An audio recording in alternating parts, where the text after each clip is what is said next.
Hey everybody, it's Chad with Nobody Else's Auto. We are back at one of my favorite places to visit here with our good friend Doug Prey at the Auburn Cord Duesenberg Company in Broken Arrow, Oklahoma. Doug, you never cease to amaze me every time we're here. It's always different. The customers' cars you're working on, the restorations you're doing, it just blows you away. And you've got a couple of really special Auburns in here this time. Yeah, we always have something different, like you said, and something new. But we are Auburn Cord Duesenberg, and that's what we specialize in. We keep probably full restorations going 6, 7 at a time. I think right now we've got what? 1, 2, 3, 4, 5, 6, 7, 8, 9, 10, 11, 12, 15. We probably got 20 Auburns and Cords in the building right now being restored or serviced. This is a very, very special car. This is a 1933 Auburn Salon, and it's a sedan, a 4-door sedan. The Salon was the 33 Salon was a half-year model. So half-year in 1933, I was told that Auburn lost money on every single Salon they did. So they took the look of a standard sedan, they put a V'd windshield in it instead of a flat windshield in it. They changed the grille on it. They changed the headlights on it. They changed the instruments in it. They changed the interior in it. They went from a updraft carburetor to a downdraft carburetor. So they even changed the engine quite a bit. The bumpers were different. They were the deluxe model that Auburn was trying to compete with that high-end market. And from what we've researched on the few salons that were built during that 6 months, that of this particular one that are known to exist right now is only about a half a dozen of them. I don't know how many they built. Those numbers are probably out there. This is a two-tone car. You probably can't tell it in your pictures, but it's rich maroon and then a black and what we've done on some of them, instead of black, we go to extremely dark maroon. But this car is rich maroon and black. It will still be pinstripe. Magnificent car, very rare. We do different levels of restorations for customers. This is probably going to be one of the highest level restorations. We call it our platinum level. This car could be judged at the annual Auburn meet and will definitely be a first place winner, not a doubt in my mind. Could get the title of finest cord in the world for this year. So that's the trophy where we're going to go after. The car is that nice and that correct and that rare. So every year they have a finest Auburn award at the show? Right. And so this one should win it, but I mean it will. It's good enough to win it. I've seen cars win that trophy that are not as nice as this, but this will be an incredible, sorted out car, drivable, but with all the originality on the Salon, and that's tough because finding what was correct and what they did on salons is really hard to do. Well, and when you see right here, you can see just the V to that windshield compared to basically back then all cars just had a flat windshield. Right. And then the windshield opens up just like the flat ones do. In fact, I'm doing the windshield on it myself. And if you had to repair one or find another one, probably not going to happen. But I had to repair this one because they rust out from the back side. So I rebuilt this windshield. In fact, it's over here in copper right now. And what was funny about it, how rare that windshield is, I go, crud, I don't want to make any mistakes because there's not any. Yeah. Well, our parts guy comes walking from upstairs and he has one in his hand and he goes, is this what you're wanting? And there's one been sitting on the shelf up there for probably 60 years. So stuff around here is still available that you think maybe wouldn't be. But then we had another customer call and he said, oh, I've got 2 of those on the shelf. So something extremely rare, if you're kind of in the right circles, right, sometimes you can come up with it. But this car will be absolutely incredible.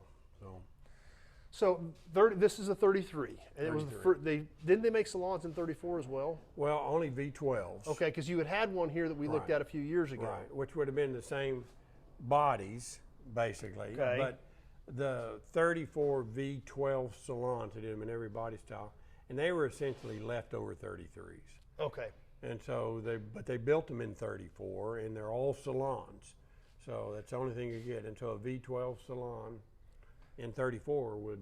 And they only made a like handful this. of those as well. Yeah, not very many. Yeah. And that's really the desirable Auburns.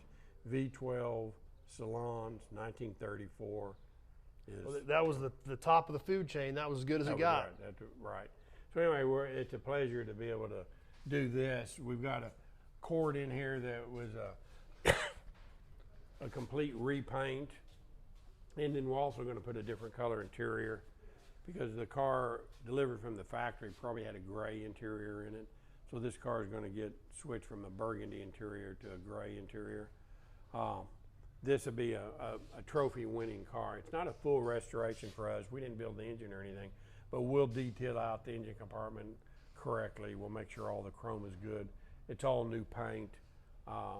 So it'll be a very, very, very good car for the customer and something that he can be proud of and drive. And that's a lot of black to be that smooth and shiny. Yeah, you can see the kind of paint jobs that we can put on these cars. And again, it's all about the detail. And we can give anybody the detail they want. And that's a beauty there. But a fun factoid, and I talked to another restorer that was talking about restoring Auburn Cord Duesenbergs, and he said if he quotes a price on the restoration, he says he's never going to be right, but he said, I'll give you 98 point for about this much money. And then a customer says, but I want that other 2 points. And he says, okay, double the price. You double it, yeah. So yeah, so that last 2%, it's all in that crazy detail work. And cord has 15,000 parts, and we have to handle every one of them. So Yep. anyway, I love cords. That's what started it all for my family, was a black supercharged cord. Now this car here, we looked at about 6 months ago. Right. But it was not near to this stage of completeness. This one's, you're getting ready to wrap this up, Well, aren't you? it actually is. It's a customer's car. It's not been built to be a concourse winning car. It's built to be just a beautiful car that he could drive and take the family out in and go to local shows. And him and his father had worked on the car for years, and they decided they weren't going to get it done and wanted to know if we would finish it. So we have now finished it, tuned it, sorted it out, driven it, checked out the brakes, the engine, the supercharger, supercharged Phaeton. This is a 851, which means it's a 1935. 35 and 36 were essentially the same car. So this is getting ready to go back home. The only thing that's left is the top needs to go on it. The top mechanism is extremely complex and fragile. So we spent lots of hours making the top mechanism work again because it's a lot of pop metal and they broke, and they're, it's not something if it starts raining you're going to put up real quick. But it is a beautiful top. But he said that he wanted to drive this with the top down, mostly with his family. So we're going to set it up, have the top down with a nice cover over the top, and then they can just go have fun with it. But this is a really neat car. It's one of my favorite body styles. 34, 35, 36 were basically the same. 35, 36 changed the styling a little bit, and that's what this is, and supercharged. So Now on this top, you talked about the complexity of this mechanism, and like a lot of people think on a new convertible, you push the button and the top goes up, and you slide the glass or the clasps in, or hit the latches, and you're ready. You roll the windows up and you're ready to go. right. We were talking about this a little bit ago. How many thumb screws are on this? Well, let's say, okay, the top's up and we want to put it down.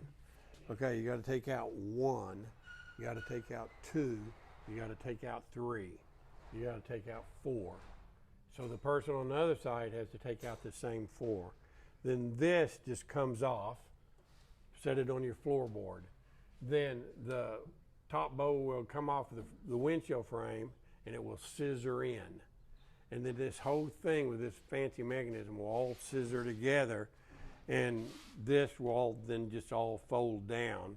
Doesn't completely hide away. And then if you put it back up, you can lock it up in place. But beautiful stretched out top, and I have put them up and down.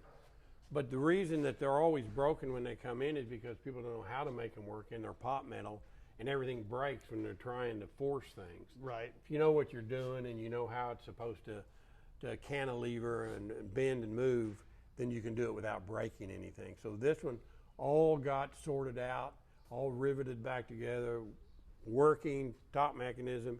It's just ready to put the top on now. And these cars are, you know, they're fast, they're quiet, wind chill actually tilts forward, but you can roll the windows up, weatherproof car, have the top down, fold the windshield forward. You know, classy look.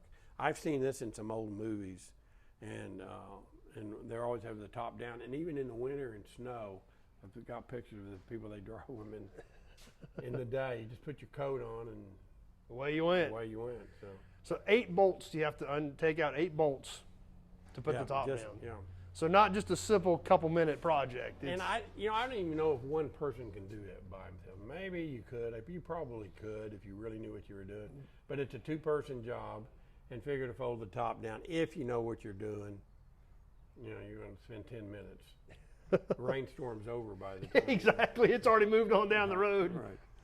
But anyway, they're called convertible sedans, or a Phaeton is what this would be, a 4-door Phaeton, but a convertible sedan. So it's just like the sedan, except the top folds down. Well, once again, Doug, as always, like I said, it never ceases to amaze me every time we come here. More knockout cars, more amazing stories, more knowledge that a lot of people don't ever get the opportunity to hear that you share with us about these cars, because you've literally lived it your whole life. No, I mean, this is it. Again, like we say every time that you come down, this is our world, Auburn Cord and Duesenberg. And it's not slowing down. It's getting probably busier. Busier than ever. Every time we're here, these cars just keep cycling through and cycling through. People need somebody who knows how to work on them, and we do. Yeah, and next time you come, there'll be another batch. Yep. So once again, always amazing, Doug. Thank you. Okay. Appreciate it. Thank you. You got a lot of great stuff here. Let's go see what else we can find around this place. All right.